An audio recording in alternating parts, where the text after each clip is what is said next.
Uh, Thank you.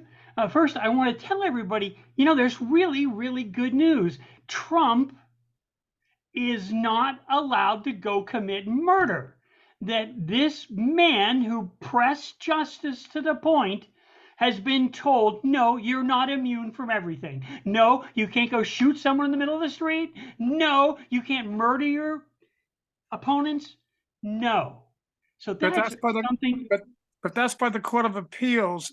It still may or may not go to the Supreme Court. I It's hope. a good step in the right direction. And patriots have to celebrate even baby steps. And now, after a word from our sponsors, let me read you this. If you look behind me, you'll see drones. Okay? And this first poem is about drones.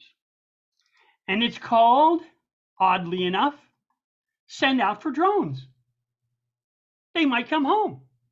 If one day you sendeth out some drones, be certain sure they'll all be circling home. Drones run on a two-way street. Besides, only one way just ain't complete. And yes, it is an inexpensive technology, but you must understand, without any plausible deniable apology, what's good and cheap for the mega power works for the dink.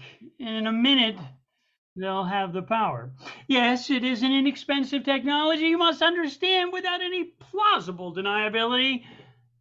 What's good and cheap for the mega power works for the dink, and in a moment, they'll have power. After considering the cost in megabucks, what do you think you do? Don't try to duck. The Defense Department has several ways of massacring DNA. Now, the building costs are spiraling down that won't keep our sky eye on the ground. A team of 20,000 techs control the flock by wire, or some teenager in a field with an uncle just tosses it off. He's no outlier. To pepper them with raining fire. That's what the war gamers now require. Sure, a dozen villages were lost, but geez, using drones at such low cost. Now the villagers in a tiny hut can plan some mischief from a dusty village in Afghanistan. They too can send them out and show who's boss, who makes the cut. Clever, cleaving, flying lions soaring miles, and it's such low cost. Now it takes a village, not a destroyer group, can cause concussions.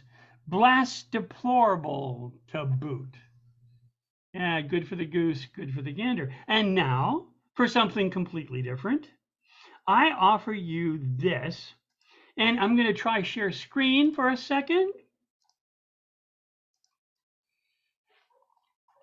This was a prompt from our good friend Finn Bell.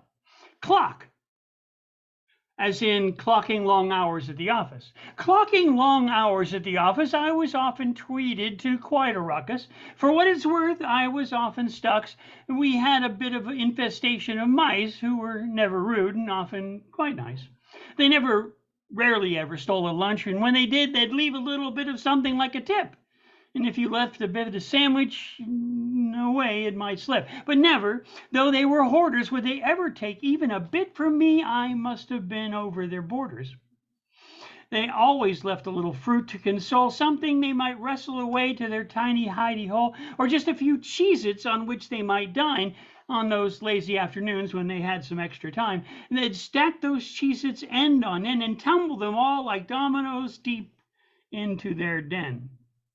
But this particular night Lars had left a beer, thinking he'd be back to clear away the mess he'd left on his drafting board, where, absent-mindedly, he'd been drawing antique swords.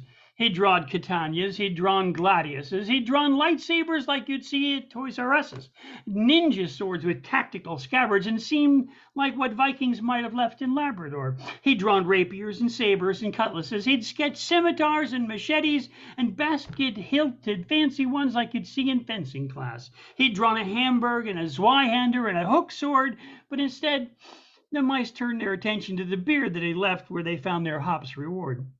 They managed to lift the bottles one by one. They tilted it over until each little mouse was roiled, and slipped into clover. Each mouse filled its tummy with the warm golden brew, and satisfied, they sat back, gave a little burp, just like they were you. They giggled and sniggled and laughed uproarious, and this one mischievous day some of them whose names I won't mention, acquired reputations more than a little notorious.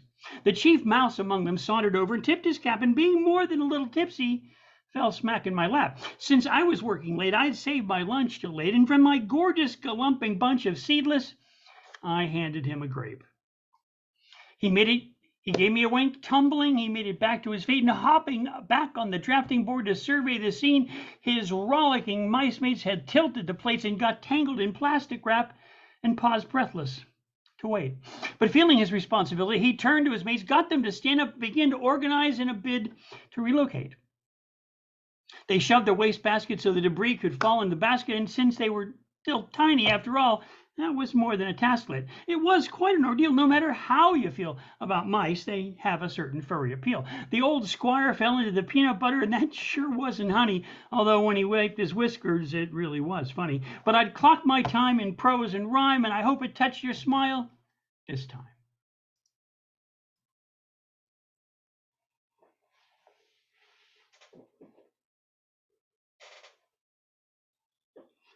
Thank you, my friends. Oh, that's great.